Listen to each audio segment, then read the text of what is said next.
What's good, everybody? Welcome in to the Early Edge and our Week 3 NFL Mega Preview. If there is a show you do not want to miss, this is the show. Every single game, we break it down top to bottom, left to right. We try to beat the number. We give out a few best bets, but also it's about information you take through the week and get ready for Thursday night, Sunday, and on Monday. So without further ado, as our odds are presented, as always, by our good friends at the king of all sportsbooks, BetMGM. We are powered, as always, by the almighty SportsLine, the best value in all sports betting. It is not close. And two men that help run SportsLine that are absolute OGs, that are everything NFL, are my stars of the show. Let's bring them in. You know them. You love them. The stoic one, RJ White, is here. The maestro, Larry Hartstein, is here. And Larry, when you lose a game and a bet the way you lost the 49ers and the Rams, you deserve our 15 seconds. Start us off. Well, Coach, Sean McVay couldn't beat the 49ers, but he could beat 49ers bettors by kicking a field goal on the last play of regulation. If you're going to try that, you got to try that a play before so you could have an onside kick to potentially recover and then try to tie the game. Absolutely ridiculous. But you know what? We don't moan about bad beats. We just move on. You're damn right. We're going to move on to week number 3. And look at RJ, laser focused, ready to go. You ready, big boy? Ready Let's to do go? it. He says, let's do it. All right, we break down every single game here on the Mega Preview. So we're going to start with Thursday night. And this was a fascinating one. And RJ, I'm going to start with you. The Giants, one of the, if not the biggest comeback in the history of their franchise, 28-7. They come all the way back and they beat the Cardinals on the road. Now, they're also in the West for a second straight week. They stayed out there. 49ers are laying 10.5. San Francisco is 2-0. The total is at 45. Start us off. Yeah, mostly 10s in the market at this point, which is interesting to me when the look ahead was 9.5. It's only adjusted a half a point when the Giants looked absolutely awful for much of that game and were able to gut it out and get the win. So kudos to them, but obviously did not cover the number there. And 49ers, look dominant again against the Rams. So even though the Giants saved a season behind the heroic performance by Daniel Jones, who would have thought, giving him all that money, he would be able to pull that off. Saquon Barkley's injury puts more on him in a very tough matchup against this defense. And the San Francisco passing game really didn't click against the Rams, and Ayuk has a shoulder injury, so maybe that's the reason this is not getting out of hand. But I think the spread should be a little higher. I think the total should be a little lower. Do you think maybe, Maestro, it's a little bit where it is because it's a Thursday night game and not a Sunday game? Thursday night games, very important when you have a big favorite, double-digit favorites on Thursday night, covering 70% of the time, 23-10 against the number. And that's the only way I could look in this game with Nick Bosa starting to get the rust off and the Giants offensive line a total mess. Is Andrew Thomas going to be back for this game? That's a mismatch up front. I could only lay the points. All right. Very, very good. By the way, I need you all to hit that like button for me, whether you're watching on demand or whether you're watching live. It really helps the show grow. So thank you very much. I think we all three agree that this is a San Francisco show out. Now, is it by 10 or 11? That remains to be seen. All right, let's move to Sunday. There's a lot of fascinating matchups on Sunday. We're going to start with a Titans team that took down the Chargers and looked pretty decent in the process. They're at Cleveland. And this one's gone down to 3. Last night, devastating news. Nick Chubb out for the season. What an awful video that was for one of the really good dudes and arguably the best running back in the entire league. They'll proceed without him. So, Larry, I'm coming back to you with the number at 3 of the total at 39.5. What are you leaning towards? We're seeing a lot of Titans money. Anything over a field goal would look good for Tennessee because Mike Vrabel, all he does as an underdog is cover. He's already done it twice this year. You know Tennessee's going to play a close game. That's what they do pretty much every time. But there is some cause for concern because that Browns defense is really scary good. The Browns defense has only allowed 1 touchdown this season. They've given up the second fewest yards per play behind only the Cowboys, and the Chargers sacked Tannehill 5 times. That Browns D-line is very scary. But Deshaun Watson, I mean, the silly mistakes, the sloppy mistakes, the lack of ball security, the lack of awareness, game situation. The Steelers were not going to march the ball down the field, I don't think, on that Browns defense. The only thing you can't do is cough it up, which he did. I don't know that I've watched an entire Deshaun Watson game in a couple of years. I watched highlights. He's not that good anymore. He's just not. And RJ, when you allow a scoop and score and you throw an interception on the first play of the game, and that essentially is the difference in the game, you got to be very, very shaky with your confidence coming into this game. Yeah, a lot of the positive buzz around Cleveland was thinking that, full season here for him, he was going to show out. Has not been the case. I think this is his last chance to show something. The Tennessee pass defense has been struggling. I had high hopes for them coming into the year. They were very beat up last year, but they have not looked great. So if he can't do it against this defense, I don't know who he's going to do it against. We locked in plus 3.5 on SportsLine before it moved. We locked in 40.5 under before that moved. It's now a full point lower. I think that's the only way these two lines can trend. Tennessee's elite run defense, coupled with the Chubb injury, puts this game all on Watson, and he has not shown that he can handle that. And Tannehill looked much better in week 2, but we don't know if that Tennessee offensive line could hold up against the Cleveland defense. Getting Peter Skoronski back would help. Very good rookie that fits in well at guard, but he dealt with an illness, and I believe it was an illness, and could not play last week. And they still did what they did. So having him back would be good for that offensive line. But even with him, I don't know how the tackles block this Browns front at all. So much incredible information right there. And RJ brings up a really good point. The reason for this show is we're trying to beat the number. We're giving out lines and best bets on Tuesdays for a reason. But you got to be a SportsLine member to get them. So let's not waste any more time. If you're brand new, and there's so many new names in the chat, and you're not a SportsLine member, come on in. I'm going to do you a solid right here, right now. Use the promo code COACH. I'm going to give you 60% off your first 3 months. Then after that, we're going to be almost into the first of the year. NBA, soccer in full go, NFL playoffs, we got you covered. But you got to be a part of what we're doing. You get all the picks early. And when it's at a half a point or 1 point difference, that makes a big-time difference. Game number 3, gentlemen. And this is also fascinating. The Falcons somehow came back, won by a single point, but didn't cover in a lot of markets because they were favored by 1.5. The Lions, everybody said, oh, they're the best team in the NFC. They're favored by 3 this week, 46.5. They can beat the Chiefs until they give up 37, RJ, to the Seahawks in Detroit to lose. So I don't know which Lions team is for real. Talk to me. Yeah, they suffered some bad injuries in that game, which I think has to be the reason this line was minus 5.5 on the look ahead. It's come all the way down, and it's not like Atlanta was impressive. They were down double digits for that comeback, and they made it work. So kudos to them for doing that. But they played 2 games at home against, who knows how good those teams are, and not come out looking great, while the Lions played 2 teams in the Chiefs and the Seahawks that could be playoff teams, Chiefs especially, the best team last year, and look pretty good. But we'll see what the injuries hold up there for the Lions. Atlanta's run game is dominant. Ritter was better in week 2, but now he's on the road. I'm not sure I trust him, even with C.J. Gardner-Johnson out now for the Lions. The good Detroit defensive line has been shutting down running backs, forcing the quarterbacks to beat them. They're not going to shut down this Atlanta run game, but the Atlanta's not going to run for 200 yards again. So it's going to be some give and take, and Ritter's going to have to show something. Did show that he could rally the offense last week. But, if I'm playing this one, I want to fade the steam overreaction coming all the way down to the 3. I would lay it with the Lions at 3, but we'll see if we can get an even bigger number if some of these injuries trend the wrong way. Something to keep an eye on throughout the week. And, Larry, the Atlanta Falcons, if you want to put a positive spin on that team, they're one of three NFC South teams that are 2-0. One of the surprises of the early season, I would say. Do you think they can make it 3-0? I think they have a great shot. The Lions faced a Seahawks team that didn't have either of their starting offensive tackles. Geno Smith dropped back 41 times, and he was touched 1 time. So that defense at home, and now without C.J. Gardner-Johnson, facing a different type of attack, obviously a ground game. But Bijan Robinson, he is so electric. He is so fun to watch. He deserved to be a top 10 pick with the vision, the cuts. This guy is on another level right now and has a chance to be the best back in the game now that Nick Chubb is out. So I agreed with the move, RJ, that, flooded the market, taking this down from 4.5 all the way to 3. But I'm not ready to lay it with Detroit.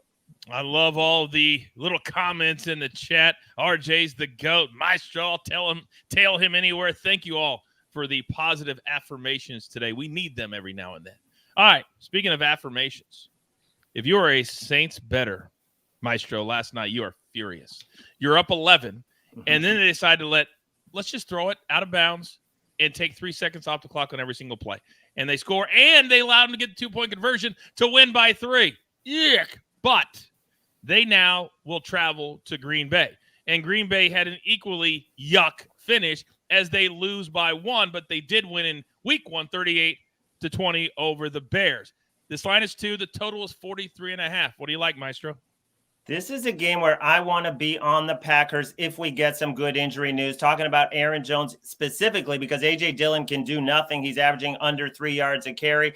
And if Christian Watson could come back or David Bakhtiari, then I definitely want to be on the Packers because the Saints are not their strength. They can't run the ball is what I want to say. And the Packers' weakness is they can't stop the run. But the Saints are not running the ball without Alvin Kamara. And I think that Packers' pass defense is very good. I would love to back the Packers as short home favorites, but I need to see the injuries. The only person running for the Saints is Taysom Hill. He had some really good runs last night, but to your point, nobody else did. And the announcers, RJ, talked about all the weapons on the outside, the Olaves, the Rashid Shaheeds, all these guys that they got to start getting the ball to down the field. Your thoughts? Well, bad news. Derek Carr is your quarterback, so I don't know how much that's going to happen. New Orleans a little better in the red zone this week. Last week they were atrocious in the red zone. Still taking too many short field goals. I think they had 2 field goals under 30 yards. I mean, they got to get in the end zone to beat some solid teams. And Packers might be a solid team.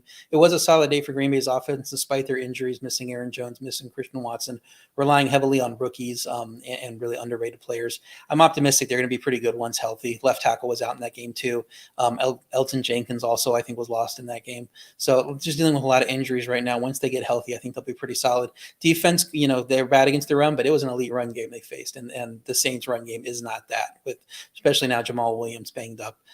So I would love Green Bay in the spot, if not for the injuries. Monitor the Friday reports. And if we do get some good injury news, I think I would like to be on the Packers too. I mean, they could easily be 2-0, even with the offensive injuries they've suffered, if not for that meltdown at the end of that game. Jenks the Mouse says, we are serious about this cash. You're damn right we are, but we also like to have a good time. But do you listen to my guys? How important is it for you to do some of your own work? There's so many injuries. It happens every single year during week 3 week. It happens all the time. You got to know who's going to play for fantasy, and certainly got to know who's going to play if you're going to bet straight on the game. Now, tonight, we're going to be talking about Nick Chubb. We're going to be talking about baseball as well, where – well, I'll be hosting the 6 p.m. show on SportsLine, so you'll want to watch it. And where is it at, Snake? Well, you need your sports news anywhere. We've got breaking news to bring you. Then get your sports anytime you want them. Big trade news overnight to discuss. Because we know you need sports all the time. A lot of movement in the rankings this week. A legend adds to their legacy. We're bringing you that breaking news right here on HQ. CBS Sports HQ, anywhere, anytime, all the time. And we are all over HQ all the time. I'm still working on getting in the video, though. When are we going to get in that video? Man, so disrespectful. Speaking of disrespectful, I find the line this week, and this is where the three of us are going to have a very, very interesting conversation. Because the Broncos, 0-2, and those 2 losses, both at home. Commanders were down 7 to Denver and came back and won. They would have won by 8 if not for a Hail Mary at the end of the game. The Dolphins have looked like one of the best teams in the league. Over 700 yards for Tua, 16 catches, 3 touchdowns for Tyreek Hill. So, RJ, I'm going to come to you first, and I want both of you to explain your numbers and your thought processes, because this is exactly why we do this show. Yeah, the market mostly has 6.5s right now, but you can find some 7s. I think it's going to trend towards 7. So I'm locking in Miami minus 6.5 as a best bet in this game because I don't think it's going to be available later in the week. The line versus New England said Miami was elite. They were favored by 3 and then minus 2.5, I think, near the kickoff in New England. But this doesn't feel like they're elite when you only make them 6.5 against a bad Denver team. Denver's offense hit a few big plays early in that game, then fully stalled, looked like the same offense we saw the week before. Russ looks bad. He looks like he can't hit these plays and execute an offense down the field. And you're just going to get a lot of 3-and-outs, a lot of punts in this offense. Miami's defense issue in week 1 against the Chargers could not stop the run at all. Stepped up versus New England's offense, despite some injuries they were dealing with on their side of the ball. Jalen Phillips out of that game. This is an easier test here for them. Denver's defense came into this season thinking they would be a strength. They look way worse than expected at this point. I don't know how you give up those 32 points to Washington unanswered and turn a huge margin of leading into this big deficit that you need a Hail Mary just to even maybe push in that game, and they couldn't do it. So Miami Miami could score a bunch of points here. Denver typically a lead at home. They lost both their games in September at home now. So this Broncos team might be even worse than they look on paper. And now you look at this trip to Miami, not just cross country. We know these early season games in Miami can be tough for these opponents because they have to come. They get the brutal heat. They get no shade in there. Sometimes they're bringing their own shade to try to create cooler weather there, but it can get brutal for these teams down here in Florida in September. And I think Miami just has everything going for it in this game. I think this line should be a lot higher than 6.5, and I think it's going to close on the other side of 7. I actually do too. I made this my TikTok lock of the week. I'm 2-0 so far through 2 weeks. I'm going to be 3-0. Shout out to Joe in the chat. It's his birthday. Happy birthday, Joe. But he asked the question, how can you take the Broncos here? Maestro, your answer would be? Well, it doesn't sound like they should even show up with everything that RJ said, but the number one stat that RJ always pulls out, but he didn't mention right now, is points per drive. And who leads the NFL in points per drive? The Denver Broncos. This is a better offense under Sean Payton. Russell Wilson, sloppy with the turnover. The turnover before halftime changed the game. Up 21-3 at midfield. You cannot fumble that ball and let the Commanders back in. But I believe this offense can get us through the back door if need be. Jalen Waddle is in concussion protocol. The Broncos do have one of the best corners in the game in Pat Surtain. But really, to me, this comes down to 2 games at home. Huge expectations where you are favored. Now, nobody is expecting anything, especially RJ and Coach. You go on the road. It's a little bit freer type of an atmosphere. And remember how Sean Payton did covering on the road. The last several years they were in New Orleans, much better covering on the road. I took a full touchdown. You can shop around. And if Waddle is ruled in, I think the 7s and maybe 7.5s are going to pop. I think Joe has a good suggestion. I can't discount anything you just said, Maestro. I really, really can't.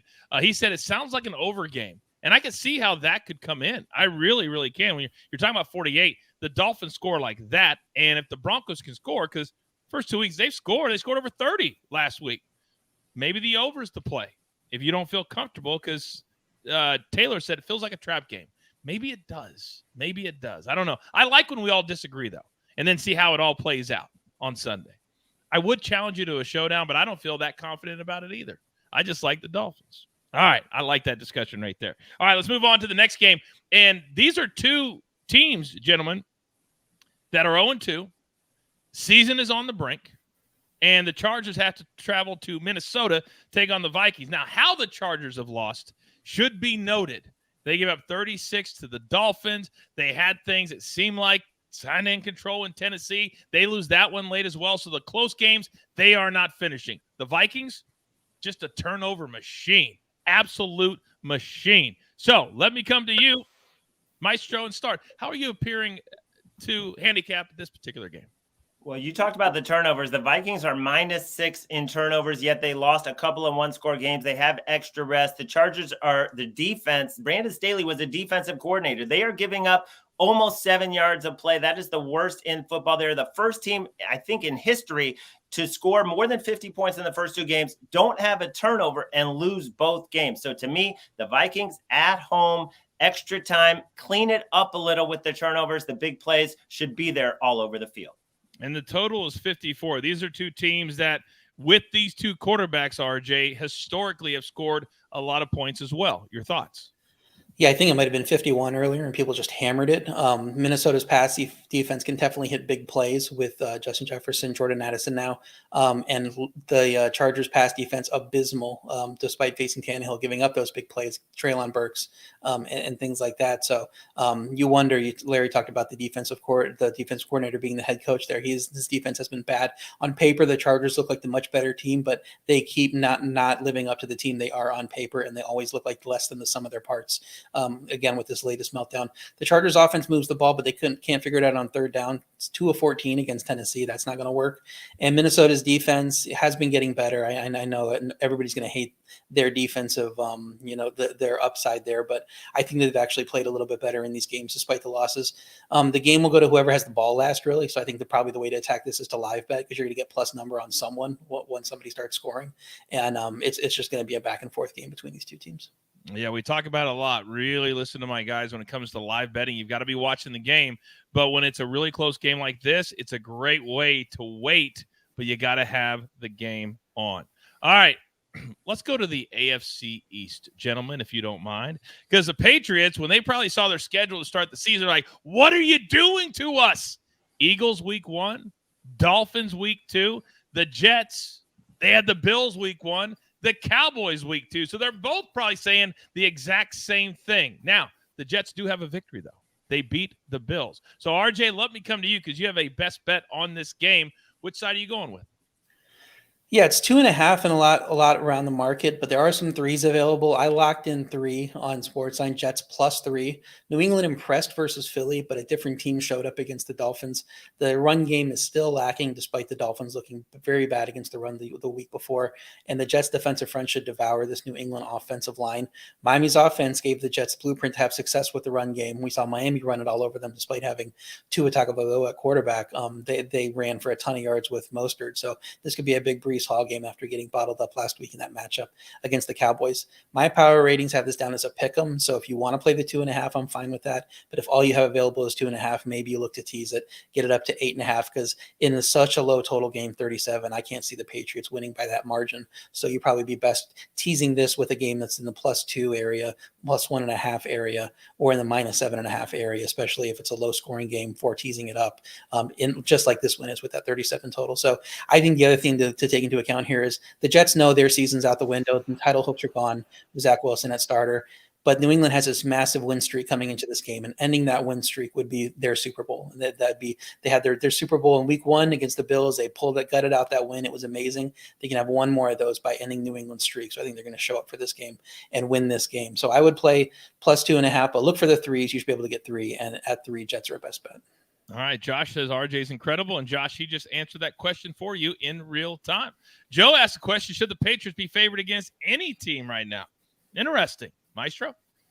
Well, they've beaten the Jets 14 straight times, and they beat Zach Wilson twice. And earlier before the season on one of our future shows, when I gave out my favorite play, it was Patriots under 2.5 division wins. One of the things I said was they're not going to be able to beat up on Zach Wilson twice. And now that's the exact situation they do get to play. But Brees Hall should dominate this game. I agree. I don't think they should be laying a field goal with no explosion on that offense. The Jets defense is for real. The Jets defense has played great, in a bad situation that Zach Wilson is going to put them in. So, yeah, I'm with RJ. I would take the points. Faustino says, I hate New England, but can't put my hard-earned money on Zach Wilson either.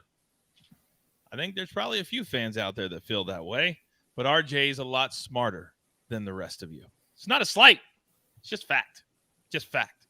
Now, you know where it would be very, very smart for you to be? Where all of us are that can be, and that is BetMGM. So very quickly, I'm going to do you a solid. New BetMGM customers can sign up today and get $200 in bonus bets. Just place your first wager of at least $10, and you will receive $200 instantly in bonus bets, regardless of your wager's outcome, with the bonus code EDGE200. That is bonus code EDGE200, which moves us right into what I like to call RJ's sweet spot. Now, we all have our fandom. We all have our favorite teams. The one thing I respect about the stoic one is he's very, very like this when it comes to his favorite team. If they're playing good, he'll call them out.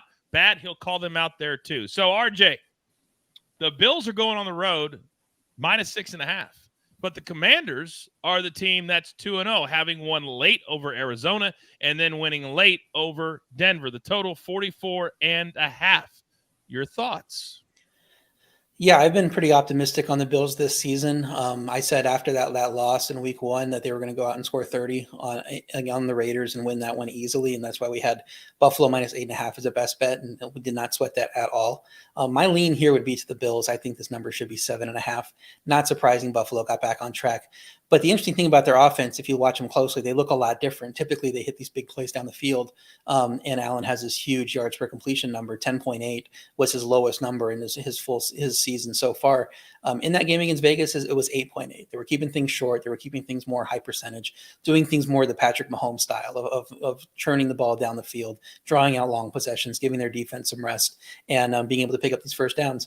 Buffalo also called 30 running back run plays in that game against Vegas, averaged over just 18 last last year. We saw James Cook had a big game.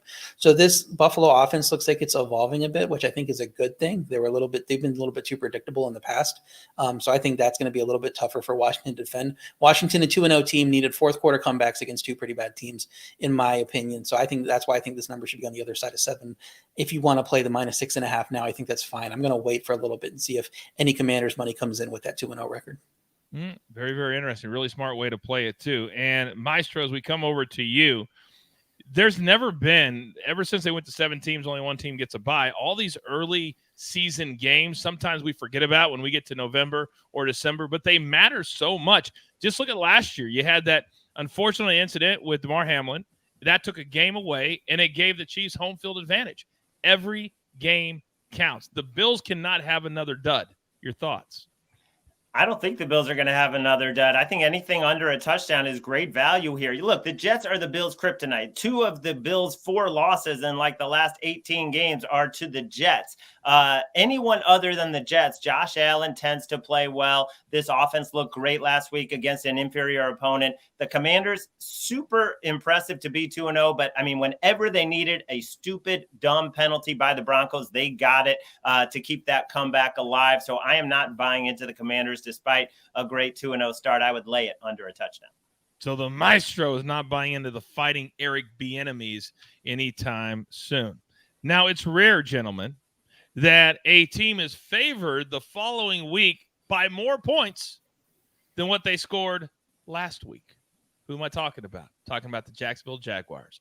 It was a workmanlike loss, 17-9 to my Kansas City Chiefs, but they're favored by 9.5 over a Texas team that has a rookie quarterback, hasn't looked very good at all. We expected that.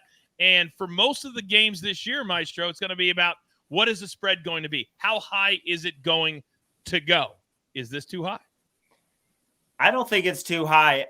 The Texans are so decimated with injuries. I mean, even C.J. Stroud had a shoulder. 4 starting offensive linemen didn't play. Both starting safeties are out. They could be the worst team in football right now just because of the injuries. And the Jags have only averaged 4.6 yards a play. That offense, a little bit concerning. We expected a lot more. I think as the offensive line gels and gets healthier, they will be the offense that we thought they could be entering the season. And I believe, RJ can correct me if I'm wrong, I believe the Texans went in there and beat them last year. So this is a nice spot for Jacksonville coming off that loss. RJ, you want to take that? Couldn't tell you for sure. I don't have encyclopedic knowledge of what the Texans do week in and week out. Thank God. I clear some space in my brain for that. But the interesting thing about this one is that the Jaguars won by 10 in Indianapolis, and then Indianapolis won by 11 in Houston. And now Houston's in Jacksonville. And I know transitive property doesn't work in NFL, but you would figure the Jacksonville wins at home by double digits in this game. Stroud was dealing with a shoulder injury, ton of injuries up on the offensive line. I thought they weren't going to score a lot of points in that game, but he looked awesome. He went 384, 2 touchdowns, no interceptions, despite getting sacked 6 times. Very impressive performance from him. I think any of the doubters coming into the season with him, that they take that one as an L on watching him do that behind that patchwork offensive line. I know a lot of that stats came in garbage time, so maybe you discount some of it. But Houston's defense collapsed with all the safety injuries after a solid week 1, and that could be a problem here against the Jaguars team with a very good receiver core. Jacksonville's offense did nothing, but Kansas City's defense might be elite with Jones back. I mean, it might be one of the top 3 or 4 units in the league. I don't want to compare him to a team like the Cowboys, but very good defense. So it's not surprising Jacksonville struggled there. So I think we gave this away at -7.5 as a look-ahead line on Sunday, knowing it would come up. I had the line at 10 at that point, so not surprising the line is where it is now. My lean would still be to Jacksonville at the 9.5. Huan in the chat says, I like the over 44. Either one of you think it could go in that direction? I think it might have issues on the Houston side with the state of their offensive line. We'll have to see how the injury report plays out there. So if you're going to play an over, I would much rather play the Jaguars team total over. And I did check, and last year it was 13-6 Texans in Jacksonville, a ton of turnovers by the Jags. All right. We'll see how that plays out this year. But I think I agree with you guys. The Jags also, they're going to be ticked off because they feel like they're one of the better teams in the AFC. You lose to the Chiefs, they want to show out this week. So I would play the Jags here, or I'm playing nothing. All right. Being at CBS, we absolutely love it. And we're trying to change the game, have a little bit more fun, be a little less conservative, but also we have college football every single Wednesday, 3 p.m. Eastern time on this very channel, but also on the mothership. Snake? Saturday, the champs are back on CBS and chasing history. Top dog Georgia has their sights set on an unprecedented three-peat. Will the Gamecocks put a dent in their dynasty? South Carolina, Georgia. Saturday on CBS and streaming on Paramount+. And sometimes we show games twice. It happens. It happens. I'm guessing Georgia's going to win that game. I'm going to guess that Georgia wins that game. All right, moving on. Colts and the Ravens. Now, the Ravens have been my lock of the week for 2 straight weeks, and it's been easy cashing for Baltimore. And I got to tell you, Harbaugh, he absolutely gushed over Lamar Jackson after their game on Sunday, beating the Bengals in Cincinnati. So they're laying 8. The Colts are coming to town. The total is 44. Maestro, let's start with you. Well, Mike Martz also gushed about Lamar Jackson, and nobody really knows or can coach quarterbacks as well as Mike Martz could. And what he said was the ball is coming out quicker. He knows where to go with the ball. I mean, he also ran for over 50 yards. The deep ball that he dropped into Zay Flowers in between 2 Bengals, absolutely beautiful. So he is playing at the next level with Monken in this new offense. It's very exciting to see. And to me, it's Ravens or pass. Amazing what they did without all those key guys who were injured, and all the money came in on the Bengals, and the Ravens took care of business. They certainly did. RJ, do you think the Ravens not only improved to 3-0, but do it in impressive fashion? Was definitely an impressive win over Cincy, considering all the injuries they have on both sides of the ball. They continue to rack up injuries like no other team. But Gus Edwards looked great in that game. Offensive line held up well in that game. And then the defense didn't come back to bite them, even though they gave up a big game to T. Higgins. But Richardson on Indy's side shined again before his injury. And Zach Moss being in there elevates the run game too. So I think the Indy offense has a chance to score some points in this game against Baltimore if Richardson is healthy. I know Minshew came in and had great numbers, decimated that banged up Houston secondary. Baltimore's depth has proven to be better, even though they lost one of their top safeties. Geno Stone looks like he should be a starter anyway, and he's the guy that filled in. He just looked awesome in that game against Cincy, helped them win that game. So even if their safety is out, Williams, I think he's going to play well anyway. Offense is going to be more limited with Minshew. Can't do as much mobility-wise, and have you guessing whether the quarterback's going to keep the ball. So if Minshew's in, I'm not sure they keep up. I think the line likely doesn't inflate, though, because there's a perception about Minshew being a really good quarterback, and probably about equal to Richardson. So if we get ruled out that Minshew is playing and Richardson is out, I would like Baltimore there at laying the 8 with Minshew. If Indy's in, I think they score enough points to cover, so I would lean Indy in that sense. It is funny. I forget sometimes where certain players are or that they're even still in the league. I forget that. And sports books, to your point, RJ, they buy in on these narratives. They absolutely buy in on these narratives. And sometimes if I'm working with 2 guys like you, I can take advantage of those narratives. All right. This one, to me, screams mismatch. Screams mismatch. We're going to Seattle. This one is under a touchdown. So I'm feeling like I'm going to play it today because the Panthers, yes, last night they lost by 3. Yes, they scored late with a 2-point conversion. But all game, RJ, they did absolutely nothing until the fourth quarter. Flip side, you had a Seahawks team that got embarrassed in week 1. They go on the road to Detroit, score 37, win in overtime over a very good Detroit team. I thought this would have been higher, and it seems to be going that way. What are your thoughts? Yeah, I agree. I have this line at -8. The Geno haters were justified in week 1. They've been saying all offseason that the guy that he was in those last 6 games is the guy he's going to be moving forward. Completely justified with what they did against the Rams.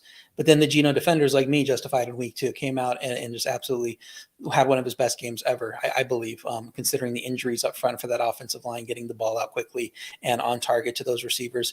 Despite those injured offensive tackles, Seattle had 4 touchdowns and 3 field goal attempts versus the D that limited Kansas City. I know Kansas City had some drops, didn't have Kelsey, but they still only allowed 20 points in that game. And Seattle came out and did whatever they wanted to against them. Seattle's defense still has plenty of issues with the injuries.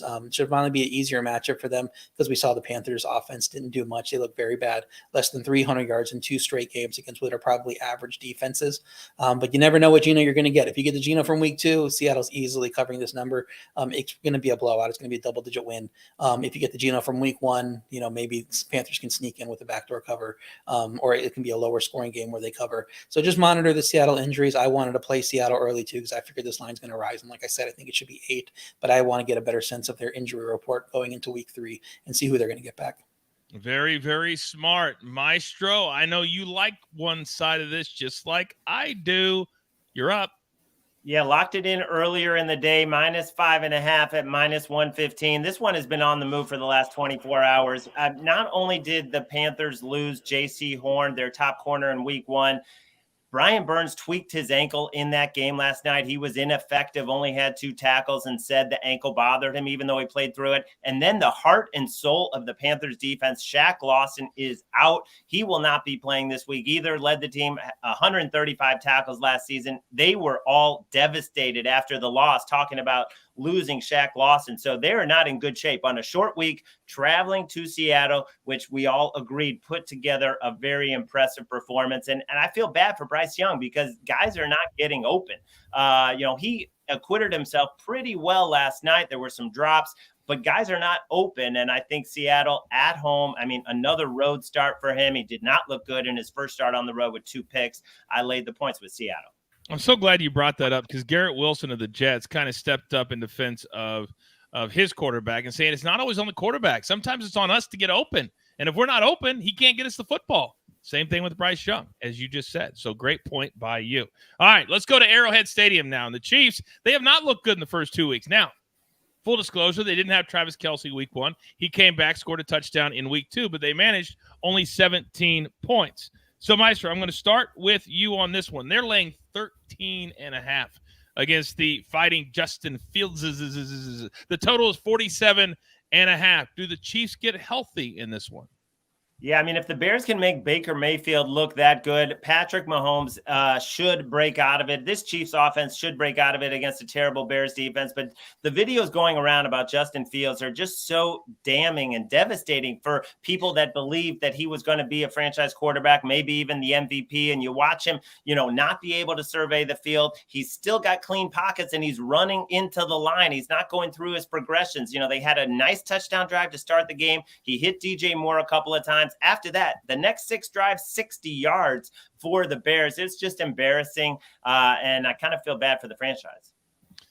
I kind of do too, because I think Justin Fields is a good dude, but you got to be able to separate good dude and are you performing up to the level that you need to win football games. RJ?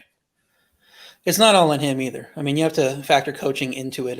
These quarterbacks are never divested from their coaching staff. Patrick Mahomes would not be Patrick Mahomes without Andy Reid and joining the Chiefs. If he'd have been drafted by the Bears instead of Mitchell Trubisky, he's not going to be the quarterback that he is right now. That's just a fact. These guys have to be giving credit and taking some of the blame for some of the development. So I would be interested to see another coach take a chance on him and see what they can develop building an offense around Justin Fields. It's not going to be this Bears offense because he does look bad in this Bears offense, and now he's facing an elite defense. Just 2 touchdowns allowed to Detroit and Jacksonville offenses, 2 offenses a lot of people believe in. The Chiefs offense averaged 6.2 yards per play against Jacksonville, just struggling to score points still. They'll get that figured out. We know the Chiefs score tons of points, so I'm not worried about them. But the Chicago offense has no answers, 4.6 and 4.4 yards per play in the first 2 games. So Chicago's defense can get lit up by anyone. Is the Chiefs offense going to carry the game to the over? Because I don't think the Chicago defense is going to score that many points. We locked this in at under 49.5 early on Monday, and it's already down to 47.5.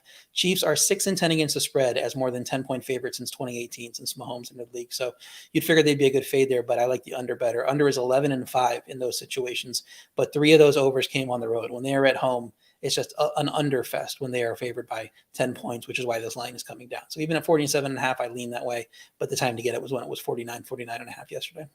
I've had to learn the hard way, and I think that's a great point. I think the Chiefs, once they get a lead, they're more worried about protecting Patrick Mahomes than just airing it out anymore like they used to in the early years of Patrick Mahomes. I think it feeds a lot of times into an under, especially when they're up by double digits, to RJ's point. All right, how does this team respond? And I could be talking about either one. How do the Cardinals respond from blowing a 28-7 lead at home to Daniel Jones and the Giants? How do the Cowboys respond to so many people saying they're the best team, not only in the NFC East, but maybe in the entire NFL. How do they respond? Well, they're laying 12.5 on the road. The total 43.5. This game also at 4:25 Eastern time. RJ, can the Cowboys, would you, with the Cowboys, lay this big of a number on the road? Absolutely not. Not laying a number on the road like this. Arizona's been frisky. This offense, nobody had any thought of believing in, has been able to keep them in these games. They've lost both games, but they've covered both games, and yet the line inflates. It was 10.5 on the look ahead because I guess the Cowboys dominated Zach Wilson, so credit to them. I guess if people weren't expecting them to win by double digits in a game that they were favored by 9.5, and the Cardinals show up, and they obviously melt down later, but they were ahead by a bunch in that game. Let's not forget that, and nobody would have given them a chance of being ahead that much in any game this season, especially not before Kyler Murray comes back. The Jets did hang in the first half too against the Cowboys. Let's not forget that. The offense fell apart in the second half against an elite defense. Dallas's offense just 2 of 6 in the red zone. You're settling for too many field goals, and they can because they have that defense. But if you're settling for field goals, it's going to make it harder to cover -12 on the road. So I think this is going to be a Cowboys win by 8, 10, 11, but probably I would lean to Arizona's under here. Their offense was good against the Giants, 6.3 yards per play. They're not going to score a ton against Dallas, so I don't think that matters. This number is just too big on the road. I don't think you can lay it with the Cowboys. So it's going to be either play the Cardinals for a small play. Maybe we can get a little bit better number than 12, or just stay away from this game. Obviously, this is a betting show, Maestro, but the Cowboys, because of this line, obviously they're not thinking about it, but as we think about it from a betting perspective, I love what RJ just said. The Cowboys, they don't want to lose, obviously, but when you're in a division with Philadelphia, you're staring at a wild card potentially. You can't give any games away. So this is about getting in and getting out, and I also think the number is way too high. What do you think? Yeah, I'm with you. The Cardinals have been surprisingly good. I mean, you have two teams, both 2-0 ATS. Josh Dobbs has not thrown a pick. He probably will this week against the Cowboys, but I just can't wait until the Cowboys get tested. You know, when are we going to see if the Cowboys offense is as good as everyone's making it out to be? Because so far it's been more the defense than the offense, but I don't think we're going to get a real test this week. All right. Those are all the 1 o'clock games, also all the 4 o'clock games. Now, this is another week where we have Sunday Night Football and 2 on Monday night. So, gentlemen, let's go to Sunday Night Football in Vegas. The Raiders favored by 1.5 over a Steelers team that scored 2 defensive touchdowns last night against the Browns, if you're watching us live. The total sitting at 43. I can't trust, Larry, either one of these offenses at all. Can you? Certainly can't trust the Raiders. Josh Jacobs has not gotten going at all after an amazing season last year. Devontae Adams avoided a concussion, which is good news, but Jacoby Myers, unclear if they'll have him back. I just think the Steelers, it's going to be like Christmas for them because you had to face the Niners and the Browns, maybe 2 of the top 3 or 4 defenses in all of football. And now you get to play the Raiders in controlled conditions. I think we're going to finally see, a really good game from Kenny Pickett, from George Pickens. So I think this is a breakout day for the Steelers offense. To me, it's Steelers or pass. I definitely would lean that way because of their defense. Now, the Raiders, they do have a win, RJ. They won in Denver week 1, but then they get blown out in week 2 up there in Buffalo. What say you on this matchup? Yeah, Vegas offense and defense doesn't look good, but Vegas only ran 39 plays against Buffalo, averaged 6.2 yards per play without Jacoby Myers. So maybe they do have a little bit of hope on their offense. Problem is their offensive line is terrible, and that's why you see those Josh Jacobs numbers. He is one of the worst numbers before contact of any running back, and he can't control that. He can't control who's getting through the line. The bad news is the Steelers have a pretty good defensive front too, with TJ Watt and Alex Highsmith and those guys getting after the quarterback and just wreaking havoc up front. Devontae Adams appears fine. I know he was dinged up. We'll see if Myers makes it back. That makes the Raiders more competitive in this game. I think you just want to be catching points with either of these teams. I wouldn't want to lay points, especially with this Raiders team right now. Interesting that this line moved all the way over. I think it's a reaction to the Pittsburgh offense. And they had 2 incredibly tough matchups. You're right. They still look awful, but maybe they'll get it together. And playing on a short week, maybe that goes against them too. So I don't know how you really take either side in this game. I'm probably lean Pittsburgh. I just want to lean whoever's getting points here. This is, I think, an advantage for us who like to bet on a lot of NFL games, because if this was a 1 o'clock game and I'm only looking at, I can only bet 4 games because I put a limit on myself, I'm not betting this game. But since it's 8:20, I'll see how I do during the week and during the day, and maybe I'll play with a little house money. That's my plan. Now, Monday night, once again, because many of you, one of our biggest shows of the entire year last night, we're going to be at 6 p.m. Eastern time again for primetime early edge, counting down to both of these Monday Night Football games. The first one starts at 7:15 Eastern. RJ, coming right back to you. And I think we're going to get a real litmus test for how good really are the Tampa Bay Buccaneers with Baker Mayfield, because the Eagles are favored by 5.5. The total sitting at 46. Let's start with you, RJ. Yeah, Buccaneers won in week 1, but the offense didn't look great. Obviously looked much better against a bad Chicago team. And their offensive coordinator, Dave Canales, is really doing work there in putting Baker in position to succeed. So I think this is definitely sustainable. I don't know how sustainable it is against a good Eagles defense, especially if they get some of their guys back that were hurt for that Vikings game. So they just lost their slot cornerback, though. I mean, that was an issue with Chicago, so maybe that helps out Tampa Bay there. I expected a big Godwin game last week with that slot cornerbacks hurt, but it was Evans that went off. So I think Tampa Bay can kind of get what it wants. My worry with laying a bunch of points against them is that they can get these backdoor covers if the offense is as good as it looked last week. So I don't know what the real offense is. My power ratings line says Philly -9, just on the strength of these teams, because I haven't bought fully into Tampa like the market has. But I might not, even with that big difference, I might not play Philly and the market trending against it. I really want another week to see what this Buccaneers offense has. Me too. What is the true Buccaneers offense, the true Buccaneers team? I said it earlier in the show, one of 3 NFC South teams that is 2-0. So there's a lot to be thankful for and happy about, Maestro, if you are the Bucs. But there comes a time on your schedule where you say, this is the test. This is the test that's going to prove how good we are or if we are frauds. Your thoughts? Yeah, the Vikings and the Bears, that's a pretty soft schedule to start for a new offensive coordinator, and credit to him, Canales and Mayfield. And Canales has a great track record in Seattle, so he deserved the job. I think the offense is a ton better than it was under Byron Leftwich, but this is another level entirely against the Eagles. I agree with RJ. I think this game is going to come down to like the first 2 Eagles games. They get the lead, and then are they going to allow the backdoor cover? We saw it against the Patriots. We saw it against the Vikings. I think Eagles up 10. Bucs have the ball. Do they get it in the end zone or don't they to determine the cover? There is nothing worse when you're on the side that needs to score to have that bet sitting on the last drive of the game with Baker Mayfield as the quarterback, I might add. But maybe he's going to make us all believers this year. I'm here for it. All right, final game of the week, that hardcore rivalry. The Cincinnati Bengals and the Los Angeles Rams. Now, the Bengals, they have not looked good at all through the first 2 weeks, only scoring 3 against the Browns, getting beat at home by the Ravens. The Rams looked great in week 1 against the Seahawks, and then the 49ers really flexed their muscles in the second half to beat them ultimately by 7, but really it was about 10 points. So, Maestro, looking at the numbers, looking at the total, what do you think on this one? This is one where I'm absolutely kicking myself for not getting on the Rams before the Joe Burrow news came out, because I would love to take the Rams getting 6.5 with a healthy Joe Burrow in the game.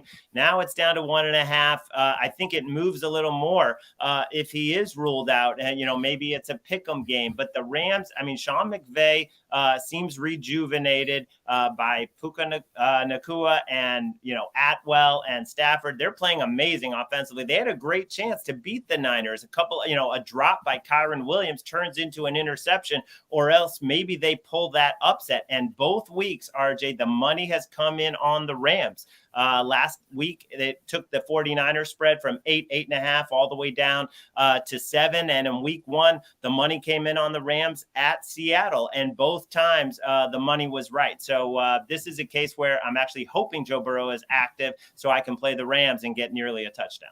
Yeah, by the way, Puka leads the NFL through 2 weeks in receiving. And RJ, as we come to you, it's a ton of great points by the Maestro. And this is why we do this show on Tuesdays, because now you've got teams coming back. This is kind of their off day. Then they come back in on Wednesday. They get their treatment. They see how they're feeling. And then Thursday, if they don't practice Thursday, then a lot of teams have a rule. You got to be out there Friday. So this is a very, very big deal, not really knowing who's going to be on the field. Yeah, Larry corrected himself there. Initially, he said he would like playing the Rams if Burrow was healthy, and then he said if he's active, and that's the key thing. Whether he plays or not, he's not going to be healthy. He has not looked healthy at all these first 2 weeks, and obviously aggravated the injury. If he was healthy, this line would be on the other side of 7, not 6.5. And really, the line obviously hinges on Burrow. I can't tell you what to do without knowing what he's going to play. I might even make it as high as -9 if he was fully healthy, knowing how good that offense can be against this Rams defense. That does not look very good. But if he's out, make it a pick 'em. I think that's fair to say. The Rams offense looks like it's going to be solid as long as Stafford's healthy. Stafford, late career rejuvenation, really looking strong this year if he can stay healthy behind that offensive line, which is a question mark.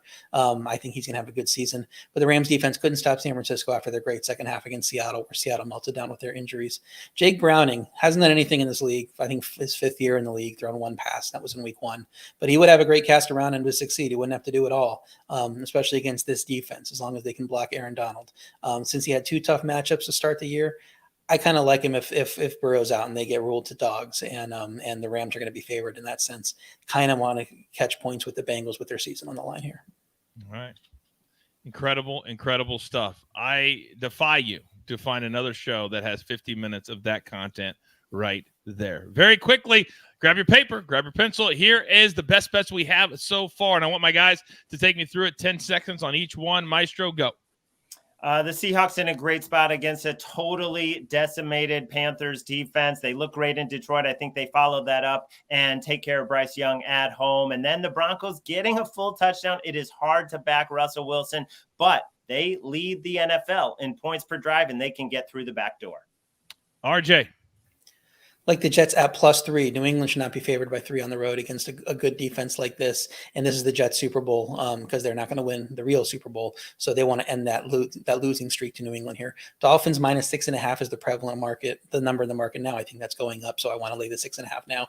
Dolphins are so much better than the Broncos that I think this line should be 8.5, 9.5. So I would lay it at 6.5.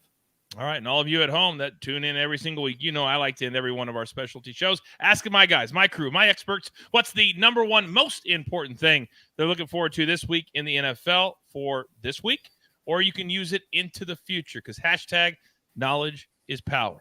Larry, start us off. Well, the Falcons came back from double digits at home to beat Green Bay. They're 2-0. Now they go to Detroit. Can Desmond Ridder play a clean game on the road? Can Bijan Robinson continue to electrify the league? That's the matchup I can't wait for. RJ. Which offense is real? The Seattle offense from week 1 or the Seattle offense from week 2? The Tampa Bay offense from week 1 or the Tampa Bay offense from week 2? A lot of question marks with some of these teams that coming into the season, they still really haven't resolved. Week 3 is going to go a long way to answering some of those questions. And I'm looking forward to which 0-2 teams or 1-1 teams are ready to punt, because there's some 1-1 teams that still weren't playing very good. What about the Chargers? What are the Vikings? 0-2. You go to 0-3, and the numbers about making it to the playoffs just plummet, just fall off a cliff. A lot of 0-2 teams have done it, but 0-3, it doesn't happen all that often. Who's going to get it done this week, get the chip off their shoulder, and get their 2023 season going? That's what I'm looking for this week. Again, thank you to all of you who make up the Early Edge universe. Find us, turn on the notifications, because every single time we start any show on this channel, you can be notified, and it means the world to us that you would take the time. Don't forget, I'll be hosting tonight, 6 p.m. Eastern time on CBS Sports HQ for SportsLine, getting you set for the night in baseball, and we'll look forward to a little bit of football as well. So with all that being said, there's only one thing left to do, and I believe you all know what that is. You've got your marching orders. Let's take all of these NFL tickets straight to the pay window. For my entire crew, Lobo, the stoic one, RJ White, the maestro, Larry Hartstein, the snake always behind the scenes on the ones and the twos. I am simply the coach trying to keep this train on said track. We grind for you so we can win with you. It's truly what we're all about right here, even on our NFL mega preview from the Early Edge. Good luck.